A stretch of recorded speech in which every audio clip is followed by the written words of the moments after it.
좀 느긋하고 여유로우면서 변화를 별로 좋아하지 않는 그런 안정지향적인 스타일의 학생들이 있잖아요. 근데 그런 학생들은 머리로는 공부를 해야 된다고 생각을 하지만 몸이 따르질 않아서 공부를 시작하지 못하는 경우가 많아요. 그렇다면 어떻게 해야 되느냐? 이럴 때 가장 좋은 방법은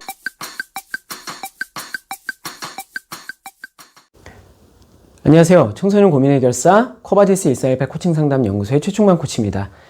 제가 오늘은 공부 안 하는 아이 공부하게 하는 3가지 방법이라는 주제로 말씀을 드려보고자 합니다.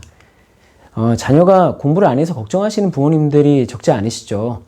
특히 올해 들어서 학교 생활이 불안정해지다 보니까 아이들이 집에서 보내는 시간이 많아졌잖아요. 근데 그러다 보니까 공부로 인한 부모와 자녀 사이의 갈등이 더 심각해진 것 같습니다. 도대체 어떻게 하면 이렇게 공부 안 하는 아이가 착실하게 공부를 하게 할 수 있을까 궁금해 하시는 부모님들이 많으실 텐데요. 그런 분들을 위해서 저의 코칭 경험을 바탕으로 조언을 드려보고자 합니다. 이런 고민은 초등학생 자녀를 두신 부모님이나 중고등학생 자녀를 두신 부모님이나 별반 다르지 않을 것 같아요. 하지만 저는 중고등학생들을 만나서 돕고 있다 보니까 중고등학생들의 경우에 초점을 맞춰서 말씀을 드려보도록 하겠습니다. 자, 그러면 공부 안 하는 아이 공부하게 하는 첫 번째 방법. 이 첫 번째 방법은 공부할 이유를 찾을 수 있도록 돕는 겁니다. 공부를 열심히 하지 않는 학생들한테 저는 이런 질문을 주로 던지는데요. 너한테 공부를 해야 될 나름의 이유가 있니? 이렇게 묻곤 하거든요. 그렇게 하면은 거의 대부분의 학생들이 잘 모르겠다고 대답을 합니다. 그리고 공부할 이유가 있다고 하는 경우라 해도 대학에 가야 되니까요. 라든가 공부 안 하면 나중에 잘 살기 힘들잖아요. 뭐 이런 식으로 머리로만 할 뿐 가슴에서 우러나오는 대답이 나오질 않아요. 그렇다면 어떻게 해야 아이가 공부를 해야 될 자기 나름의 이유를 찾을 수 있을까요? 가장 좋은 방법은 진로 목표를 찾도록 돕는 겁니다. 대부분의 아이들은 뚜렷한 진로 목표를 마음에 품게 됐을 때 비로소 공부해야 될 진짜 이유를 찾았다고 이야기를 하거든요. 특히나 고등학생들 같으면 대학 입시를 코앞에 두고 있다 보니까 진로 목표를 찾는 게 아주 뚜렷한 동기부여의 기회가 돼요. 나의 진로 목표를 이루기 위해서 어느 대학 어떤 과에 가야겠다 혹은 뭐 가고 싶다 이런 생각을 품게 되면 그 전까지 공부 한자도 안 하던 학생이 갑자기 막 8시간 이상씩 공부를 한다든가 하는 이런 놀라운 변화를 보이기도 하거든요. 자, 그런데 이런 변화가 고등학생만의 이야기는 아닙니다. 중학생의 경우에도 진로 목표를 찾는 게 공부에 도전하는 중요한 계기가 될 수가 있어요. 특히 특성화고 진학에 관심을 가지는 학생들 같은 경우에 이 특성화고 진학을 위해서 일정 수준 이상의 성적이 필요하다는 사실을 알게 되잖아요. 그러면은 그전과 달리 공부에 열의를 보이는 경우가 많더라고요. 예를 들어서 요리사가 되고 싶은 꿈이 있는 학생이 요리 관련된 특성화고등학교가 있다는 사실을 알게 되면 어떻게든 거기 가고 싶단 말이에요. 그러다 보니까 성적 향상을 위해서 애쓰는 모습을 보이게 됩니다. 자, 그런데 진로 목표만 공부할 이유가 된다는 말씀은 아니에요. 어떤 학생들한테는 이 진로 목표가 너무 먼 이야기라 가지고 중요한 동기가 되지 못할 수가 있어요. 그런 학생들 같은 경우에는 오히려 단기적인 보상이 더 중요한 이유가 될 수도 있습니다.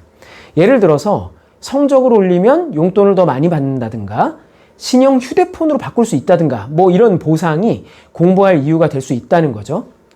그런데 이 경우에는 꼭 주의해야 될 점이 있습니다.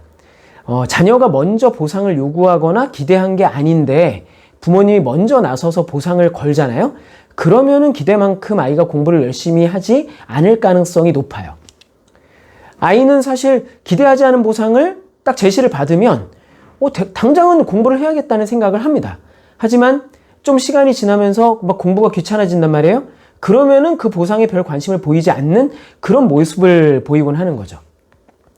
그렇기 때문에 단기적인 보상을 활용할 때는 아이가 그 보상을 정말로 얼마나 원하고 있는가 이거를 잘 판단하셔야 됩니다. 자, 이제 공부 안 하는 아이 공부하게 하는 두 번째 방법 소개해 드릴 건데요. 이 방법은 어떻게 공부를 해야 성적이 오를지 전략을 세우고요. 그 전략에 따라서 한다면 얼마든지 공부를 잘할 수 있다는 그런 희망과 자신감을 불어넣는 거예요. 진로 목표를 비롯해서 공부해야 될 나름의 이유가 있는 학생이라고 해도요. 꽤 긴 시간 동안 공부를 소홀히 해왔다라고 하면 도대체 내가 어떻게 해야 될지 이거를 모르겠다라고 얘기하는 경우가 많아요. 그리고 이제 와서 공부를 한다고 해서 과연 따라잡을 수 있을까요? 뭐 이런 식의 얘기를 하면서 자신 없어 하는 학생들이 정말 많거든요. 이런 학생들한테는 구체적인 공부 전략을 세울 수 있도록 도와주는 게 굉장히 중요해요. 그러한 전략을 통해서 희망을 발견할 수 있게 해줘야 됩니다. 그러기 위해서는 과목별 공부법을 익히고 그러한 공부법에 따라서 어떻게 공부를 해나갈 건지 계획을 세우는 과정이 굉장히 중요합니다. 그렇게 공부법을 익히고 계획을 짜고 뭐 이런 식으로 공부 전략을 세우면 희망이 보이게 되는 거죠. 그 희망에 따라서 학생들은 공부를 하게 될 가능성이 높다는 겁니다. 자, 이제 공부 안 하는 아이 공부하게 하는 세 번째 방법. 자, 이거는 뭐냐면 공부 환경을 바꾸는 겁니다. 진로 목표나 뭐 여타의 다른 목표가 생겼다 해도 공부 습관이 몸에 배어있지 않은 아이들은 이 공부를 시작하지 못하는 경우가 적지가 않습니다. 특히 이 성격이 되게 이제 영향을 많이 끼치는데 좀 느긋하고 여유로우면서 변화를 별로 좋아하지 않는 그런 안정지향적인 스타일의 학생들이 있잖아요. 근데 그런 학생들은 머리로는 공부를 해야 된다고 생각을 하지만 몸이 따르질 않아서 공부를 시작하지 못하는 경우가 많아요.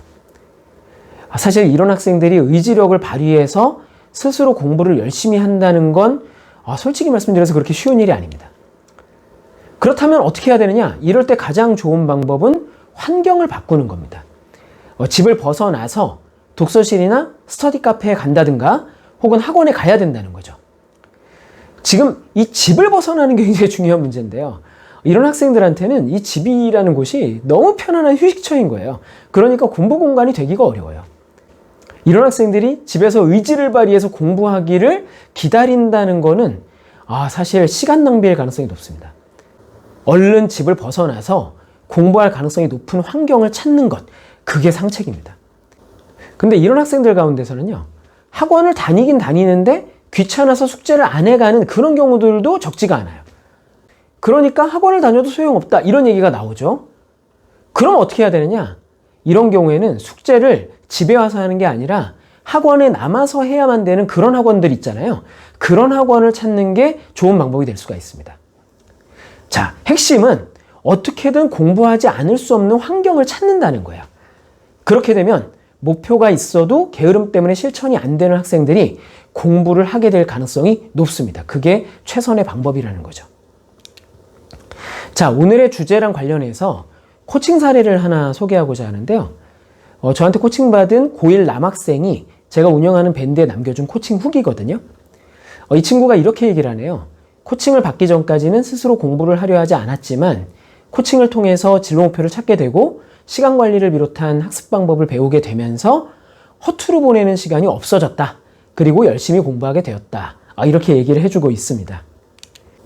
자, 여러분, 이런 코칭 후기들은 제가 운영하고 있는 밴드에 들어오시면 더 많이 보실 수 있고 또 밴드 안에 들어오시면 여러 가지 자료들을 참고하실 수가 있어요.